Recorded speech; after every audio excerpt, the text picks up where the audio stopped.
అధికారం పోయినా బలుపు మాత్రం తగ్గలేదు. నీ బలుపు అనగదీసే బాధ్యత ఇక్కడున్న మా కాంగ్రెస్ పార్టీ కార్యకర్తలు తీసుకుంటారని చెప్పి ఈ టీఆర్ఎస్ సన్నాసులకు నేను చెప్పదలుచుకున్నా. ఆ సన్నాసి దుఃఖం బాధ ఏందని నేను కనుక్కుంటే అక్కడ వాళ్ళ అయ్య విగ్రహం పెడదాం అనుకున్నాడట. వాళ్ళ అయ్య పోయేదెప్పుడు, వీడు పెట్టేది ఎప్పుడు అక్కడ విగ్రహము?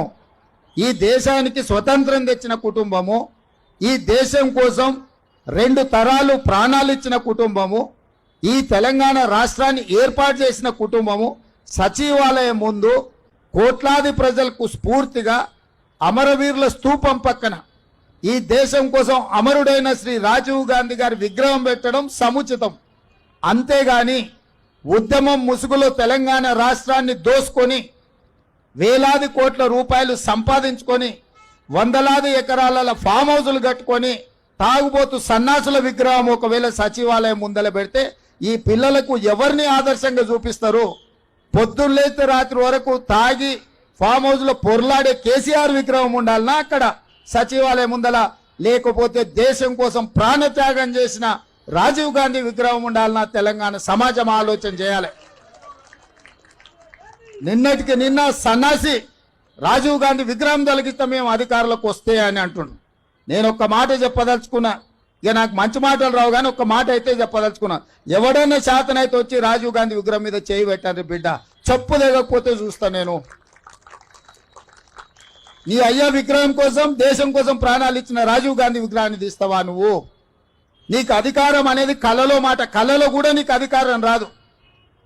అసెంబ్లీ ఎన్నికల్లో 39 సీట్లు ఇస్తే పార్లమెంట్లో వస్తే 7 సీట్లలో డిపాజిట్ పోయింది, 15 సీట్లలో 3rd ప్లేస్లో వచ్చిన సన్నాసి నీ పార్టీ మళ్ళీ అధికారంలోకి వస్తుందా?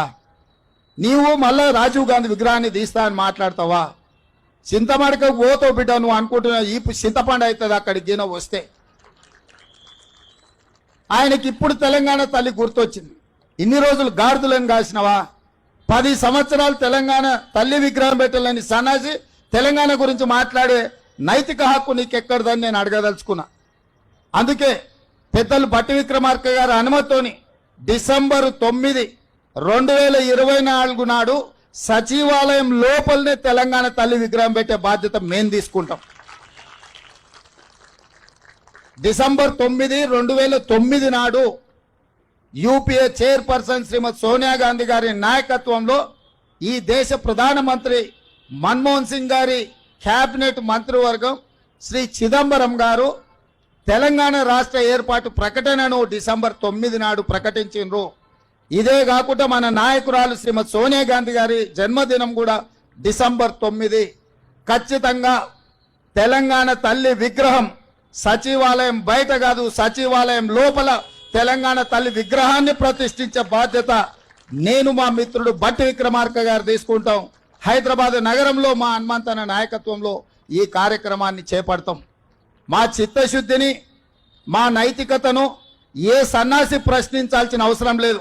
మీలాక మేము తాగుబోతులం కాదు, రాత్రి కోటి పొద్దున కోటి మాట్లాడడానికి, లేకపోతే మాట్లాడింది మర్చిపోయి మళ్ళా కొత్తది మాట్లాడడానికి మేమెవరము మీలాంటి తాగుబోతు సన్నాసులం కాదని ఈ వేదిక మీద నుంచి నేను చెప్పదలుచుకున్నా.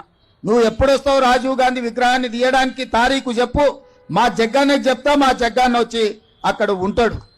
అప్పుడు తెలుస్తుంది బిడ్డ నీకు రాజీవ్ గాంధీ విగ్రహాన్ని ముట్టుకుంటే ఏమవుతుందో, అప్పుడు కానీ నీకు అర్థం కాదు. అందుకే ఈరోజు ఈ దేశ యువతకు స్ఫూర్తి ప్రదాత శ్రీ రాజీవ్ గాంధీ గారు వారి జయంతి సందర్భంగా మా హనుమంతన్న కొంతమంది క్రీడాకారులకు సన్మానం చేసిండ్రు, ఆర్థిక సహాయాన్ని వారికి తోసిన విధంగా చేసిండ్రు. అందుకే ఈరోజు ఈ రాష్ట్రంలో, ఈ దేశంలో మన జరిగిన ఒలింపిక్స్లో మన పర్ఫార్మెన్స్ ఏమాత్రం బాగా లేదు. సౌత్ కొరియా లాంటి చిన్న దేశానికి 32 పథకాలు వచ్చినాయి. నేను సౌత్ కొరియాలో ఒక యూనివర్సిటీకి పోతే ఓన్లీ 1 యూనివర్సిటీలో 16 పథకాలు వచ్చినాయి. ఒకే ఒక అమ్మాయికి 3 గోల్డ్ మెడల్స్ వచ్చినాయి. వాళ్ళని చూసి నేర్చుకోవాల్సిన అవసరం ఉంది. అందుకే సౌత్ కొరియన్ స్పోర్ట్స్ యూనివర్సిటీ లాగా యంగ్ ఇండియా స్పోర్ట్స్ యూనివర్సిటీని తెలంగాణలో ప్రారంభిస్తున్నాం. తండాలలో, గూడాలలో, మారుమూల పల్లెల, గ్రామీణ ప్రాంతాలలో ఉన్న క్రీడాకారులను, మట్టిలో మాణిక్యాలను వెలికి తీసి రాబోయే ఒలింపిక్స్ లో తెలంగాణ నుంచి అత్యధికంగా మెడల్స్ సాధించే విధంగా మేము క్రీడా విధానాన్ని తీసుకురావాలని స్పష్టంగా నిర్ణయించుకున్నాం. ఆ యూనివర్సిటీ పేరు యంగ్ ఇండియా స్పోర్ట్స్ యూనివర్సిటీ. ఎందుకంటే ఒక నూతన రక్తాన్ని ఈ దేశానికి ఆదర్శంగా నిలబెట్టాలని ఇవాళ మా మంత్రివర్గం నిర్ణయం తీసుకున్నది. ఇదే కాదు, SC ST BC minority residential schools కి ఒక ఇంటిగ్రేటెడ్ అకాడమీని నిర్ణయించాలనుకున్నాం. ఆ ఇంటిగ్రేటెడ్ అకాడమీలకు కూడా యంగ్ ఇండియా రెసిడెన్షియల్ అకాడమీ అని చెప్పి మేము పేర్లు పెట్టాలని ఇవాళ మేము నిర్ణయం తీసుకున్నాం. యంగ్ ఇండియా అంటే తెలంగాణకు ఒక యంగ్ ఇండియన్ స్ఫూర్తినిచ్చేది ఇక్కడి నుంచే.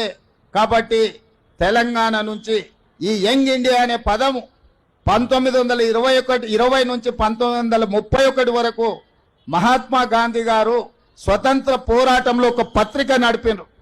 ఆ పత్రిక పేరు యంగ్ ఇండియా. శ్రీ మహాత్మా గాంధీ గారి స్ఫూర్తిగా ఇవాళ తెలంగాణ రాష్ట్రం యంగ్ ఇండియా స్కిల్స్ యూనివర్సిటీని ప్రారంభించింది. తొందరలోనే యంగ్ ఇండియా స్పోర్ట్స్ యూనివర్సిటీని ప్రారంభించుకోబోతున్నాం. ఆ తర్వాత ఇంటిగ్రేటెడ్ రెసిడెన్షియల్ స్కూల్స్ కి కూడా యంగ్ ఇండియా పేరు పెట్టి లక్షలాది మంది తెలంగాణలో ఎస్సీ ఎస్టీ బీసీ మైనార్టీ విద్యార్థులకు ఉన్నతమైన చదువులు చెప్పించి వాళ్ళను డాక్టర్లుగా, లాయర్లుగా, ఇంజనీర్లుగా, సైంటిస్టులుగా మా హనుమంతన్న చెప్పినట్టు వాళ్ళని ఎమ్మెల్యేలుగా, ఎంపీలుగా తీర్చిదిద్దే బాధ్యత కాంగ్రెస్ పార్టీ తీసుకుంటుందని చెప్పి నేను ఈ సందర్భంగా తెలియజేయదలుచుకున్నా. మేమందరం మీకు ఉద్యోగాలు ఇవ్వాలనుకుంటే మా హనుమంతన్న కుర్సే ఇవ్వాలంటున్నాడు మిమ్మల్ని ఎమ్మెల్యేలను చేసి. అందుకే ఈరోజు నేను సూటికి ఒక్కటే మాట చెప్పదలుచుకున్న టీఆర్ఎస్ నాయకులకు, అధికారం కోల్పోయి విచక్షణ రహితంగా అసహనంతోని అర్థం పర్థం లేని మాటలు మాట్లాడితే తెలంగాణ సమాజం నుంచి మిమ్మల్ని సామాజిక బహిష్కరణ చేయాల్సి వస్తుంది. శ్రీ రాజీవ్ గాంధీ గారి విగ్రహం యువతకు ఒక స్ఫూర్తి. ఈ యువత ఈరోజు సాంకేతికంగా రాణించిండ్రు. ఈ దేశంలో లక్షలాది కోట్ల రూపాయల ఆదాయం వస్తుందంటే ఐటీ రంగాల నుంచి ఈరోజు వస్తుంది.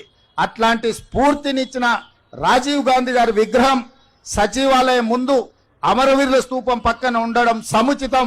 నీ అయ్యా 10 ఏళ్ళు రాష్ట్రాన్ని దోసుకున్న ఒక దొంగ, ఆ దొంగ కోసం అక్కడ విగ్రహం పెడితే తెలంగాణలో ఉన్న వాళ్ళందరూ దొంగలుగా తయారవుతారు ఇట్లాంటి దొంగ విగ్రహం పెడితే.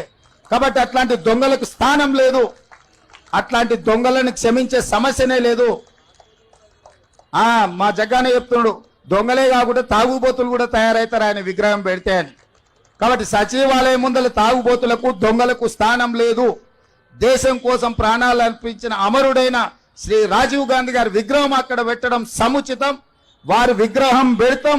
రాబోయే 15-20 రోజుల్లో పెద్ద ఎత్తున రాజీవ్ గాంధీ అభిమానులను లక్షలాది మందిని జమ చేసి అక్కడ ఆ విగ్రహావిష్కరణ కార్యక్రమాన్ని చేపడతాం. ఇవాళ చేద్దాం అనుకున్నాం కానీ ఇంకా కొన్ని పనులు పూర్తి కాకపోవడం వల్ల విగ్రహావిష్కరణ చేసుకోలేదు. తొందరలోనే పెద్ద ఎత్తున ఒక పండుగ వాతావరణంలో శ్రీ రాజీవ్ గాంధీ గారి విగ్రహాన్ని సచివాలయం ముందు ప్రారంభించుకోబోతున్నాం. అదేవిధంగా ఈ సందర్భంగా నేను మాట ఇస్తున్నా, డిసెంబర్ 9 నాడు సచివాలయం లోపల తెలంగాణ తల్లి విగ్రహాన్ని ఆవిష్కరించి కాంగ్రెస్ అధికారంలో ఉన్నప్పుడు తెలంగాణ తల్లికి సముచితమైన స్థానాన్ని ఇస్తాం. 10 సంవత్సరాలు తెలంగాణ తల్లి విగ్రహం పెట్టలేని సన్నాసులు గతంలో పాలకులన్న సంగతి కూడా ప్రజలందరికీ తెలిసే విధంగా కార్యక్రమాన్ని ఏర్పాటు చేస్తామని తెలియజేస్తూ ఇంతసేపు ఓపికగా ఉన్న మా విద్యార్థులకు మరొకసారి అభినందనలు తెలియజేస్తూ మీ దగ్గర సెలవు తీసుకుంటున్నా. ధన్యవాదాలు మిత్రులారా.